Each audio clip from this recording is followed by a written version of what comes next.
હા ભાઈ, એવું છે. ત્યારે આજે કાર્તિક વદ બીજ છે, શુક્રવાર છે, તારીખ 11/2025 વર્ષ.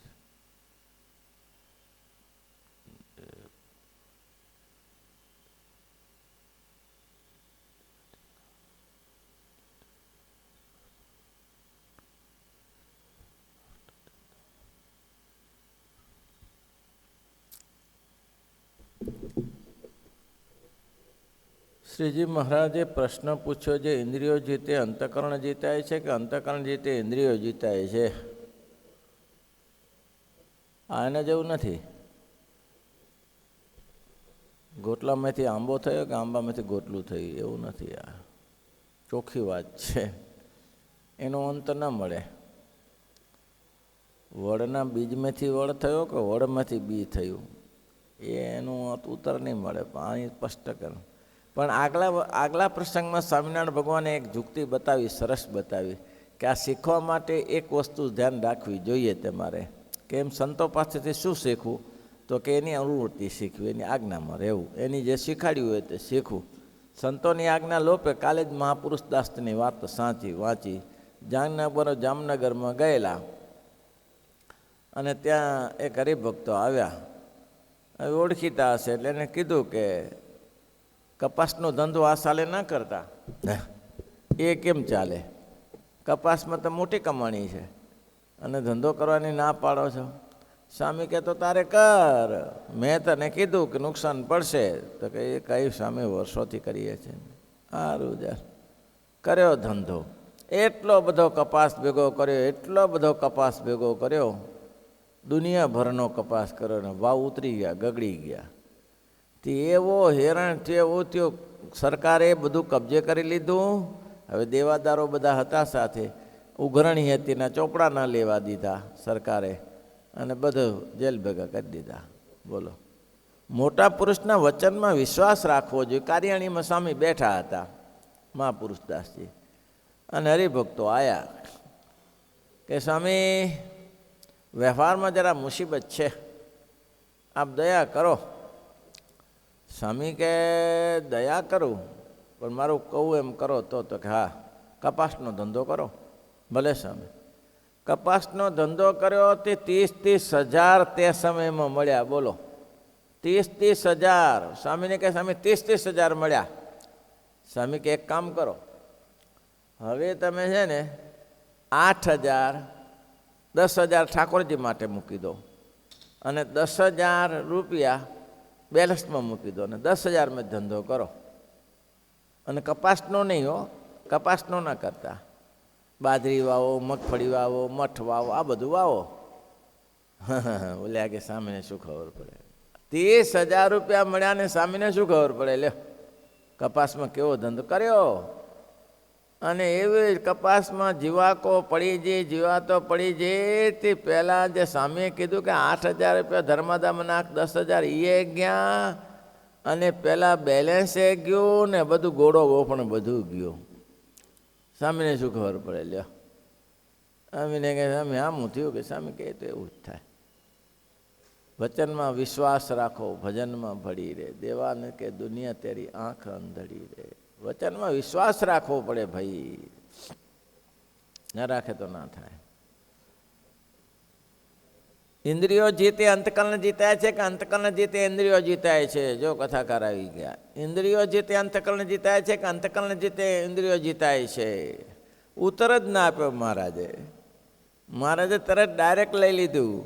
મહારાજ કે કદાચ ને ઇન્દ્રિયો જીતી હોય, ઇન્દ્રિયો જીતી હોય, પણ જો પંચવર્તમાનના નિયમમાં દ્રઢ ન રહેતો હોય તો કોઈ કામની નહીં. ઇન્દ્રિયો જીતે ઘણા લોકો નથી ઇન્દ્રિયો જીત હોય છે, ઊંચો હાથ કરીને બેઠા હોય છે. એ તપ તો કરે જ છે ને? તપ નહીં કરતા? ભયંકર તપ કરે છે ઇન્દ્રિયો જીતવા માટે. શ્રીજી મહારાજ મેં આગળ 2 દિવસ પહેલાં વાત કરી હતી કે મહારાજ જતા હતા, માણેશ્વર દરબારને સુરો ખાતર નીકળ્યા, ને એક બાવાજી મહારાજની લશ્કર મોટું હતું. શ્રીજી મહારાજની સવારી 4-5 હજારની હતી. અને બાવાજીને એમ થયું કે આમાં તો કંઈ લાભ થાય એવો છે. ચારે બાજુ અગ્નિ તપાવી ધૂણી ધોખાવીને બેસી ગયો વેચમાં, અને એવી તપસ્યા ઉપર સૂર્યનો તાપ. ત્યારે આવા મારા માણસ્યો દરબાર તો નીકળ્યા કે આ બાપા તો ક્યાં કેવા તપસ્વી છે, કેવા તપસ્વી છે. આ ધૂમધૂમતા ધાપમાં ચારે બાજુ અગ્નિ, તપસ્વી તો મોટા છે, દર્શન કરી લઈએ, આપણી માનતા છે એ પૂરી કરી લઈએ. હવે એ તો જાણીતી વાત છે. માનતા પૂરી કરવા માટે કે બાબાજી તો હવે આ કપડાં પહેર્યા નથી, પૈસા મૂકવાય ક્યાં? આપણે તો મૂકવા હતા પૈસા 500 રૂપિયા, પણ મૂકવાય ક્યાં? હવે કપડાં પહેર્યા નથી. કપડાં પહેર્યા હોય તો ગમે તો સંતાડી દઈએ, આ તો કોઈ લઈ જાય હારા. અને એ તો બધા અલિપ્ત છે. એક કામ થાય માણસ્યા, શું મોઢું ખોલે ને તો મોઢામાં નાખી દઈએ તો સંચવાય તો ખરા ને. એ બાબા કે એ મોઢું ખોલે નહીં તપસ્વી તો હારા, કરવું શું? પણ આપણે 5 પ્રદક્ષિણા કરીએ ત્યાં સુધી જો ખોલી જાય તો નાખી દઈએ. 5 પ્રદક્ષિણા કરી ધીમે ધીમે જેમ બોખાલું ખોલું થાય તેમ ચાલુ કબાટ ખોલો થાય એમ ખોલ્યું, અને પેલા કાંકરાને ધૂળનો ખોવો ભરી નાખ્યો અંદર ને ઓલો બાવો ચીપ્યો લઈને પાછળ પડ્યો હોય એવો આ હોઈ શકે. ઇન્દ્રિયો જીતે. આવો તાપ સહન કરવામાં બધી તપસ્યા થાય, પણ અંતઃકરણ જીતાણું છે તો કે ના જીતાય. તો શું કરવું પડે? તો કે પંચવર્તમાનના નિયમમાં દ્રઢ રહીને રહેતો હોય તો બાહેન્દ્રિયો જીતાય, જીતવે કરીને અંતઃકરણ જીતાય. પંચવર્તમાન કયા? સાધુને ગ્રહીને પંચવર્ત. દારૂ જુગાર માંસ ચોરી પરસ્ત્રી સંઘ સાધુ તમારા ગ્રસ્તાશ્રમીના છે પંચવર્તમાન.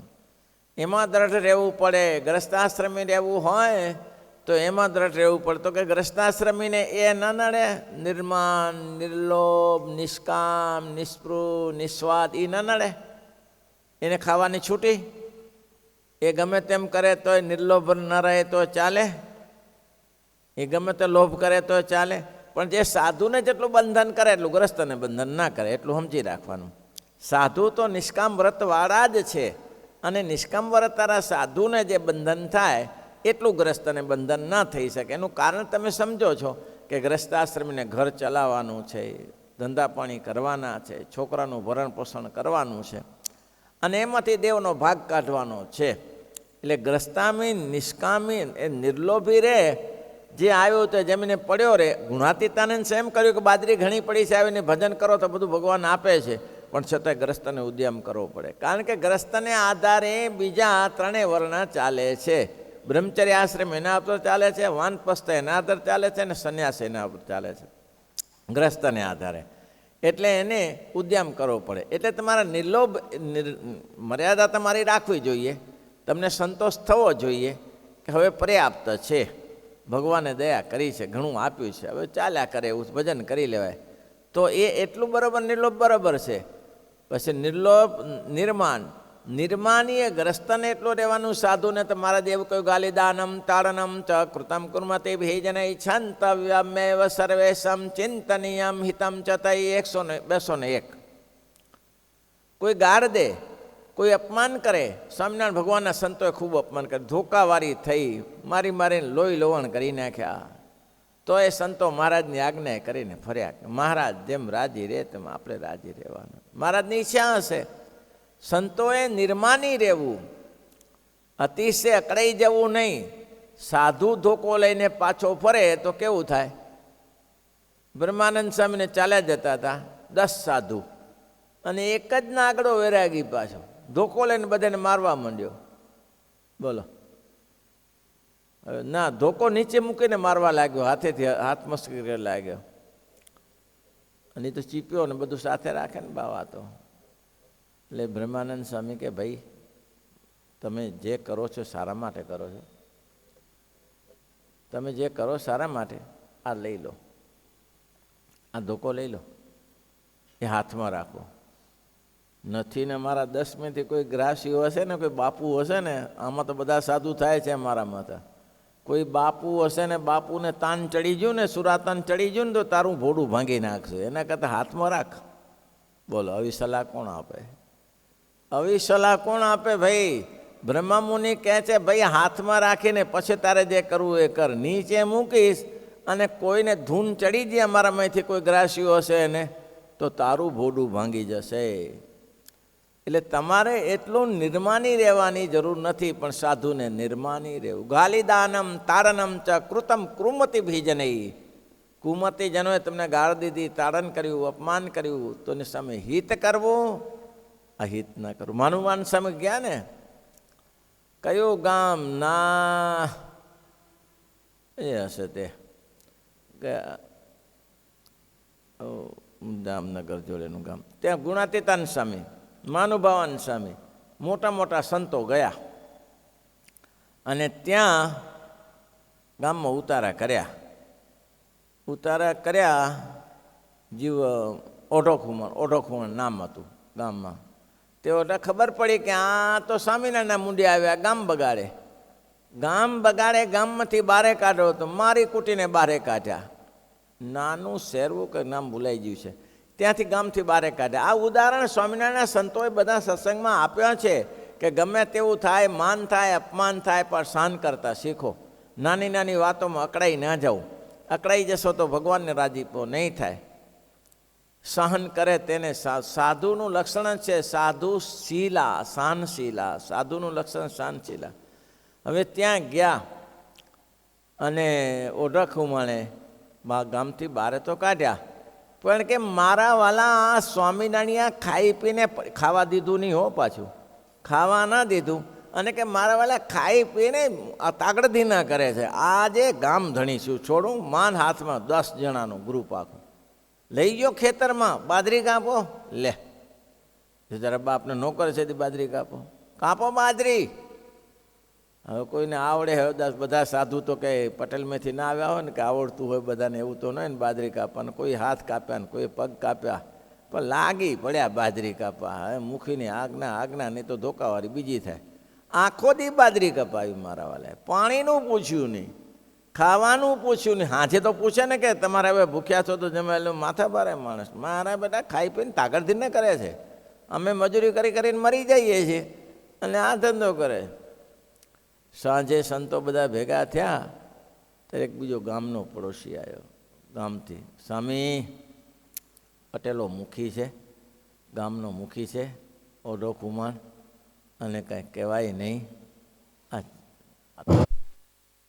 પછી શું થયું, આખી રાત્રિ ભજન કર્યું કે આ મુખીને તે છોકરો થાય. 9-10 મિનિટ ગયા તો મુખીને તે પારણું બંધાણું પાછું. લ્યો 60 વર્ષે 60 વર્ષે પારણું બંધાણું. નામ રાખ્યું જીવડા ખમણ, છોકરાનું નામ. 10-12 વર્ષ સાધુ તો ફરતા જ હોય ને ત્યાં. 10-12 વર્ષ ફરતા ક્યાં ગયા? તે ગામના છોકરા સંતો તે દિવસે પતાસાન સુખડીને એવું રાખે જોડીમાં. એટલે ગામના છોકરો સંતો આવ્યા કરીને ભેગા. આમાંથી ગુણ મનાય ને, આ સંતોનો નિયમ હતું. અને સાધુએ કોઈ જગ્યાએ જઈએ ત્યારે ગાડીમાં પ્રસાદી મૂકવી, પ્રસાદી વગર ના જવું. એ છોકરા આવે સાકરસિંગ રાખવું, આ રાખવું, આ નિયમ છે. એવું એમાં કોઈ ભૂલવું નહીં. સંતોની પાસે હરિકૃષ્ણ મહારાજની મૂર્તિ હોય અને ગાડીમાં પ્રસાદ મૂકી રાખ્યો હોય, 2 વસ્તુ રાખવું. કોઈ છોકરો દોડતો આવે, બાપજી જય સ્વામિનારાયણ, તારે પતાસું પકડાઈ દેવાનું, સાકર પકડાઈ દેવાની, તો રાજી થઈ જાય. આહા, સ્વામીજીનો પ્રસાદ મળ્યો. અને એ પ્રસાદ ખાશે તો એનું જીવનું કલ્યાણ થશે. 10 વર્ષ પછી ગયા તે ગામના ચોકમાં સંતો વાળ નીચે બેઠા. આ ગામભરના છોકરા આવ્યા બધા, સ્વામી આવ્યા કરીને સ્વામી બધા નાના છોકરાને વાતો કરે ને પતાસું એક આવે.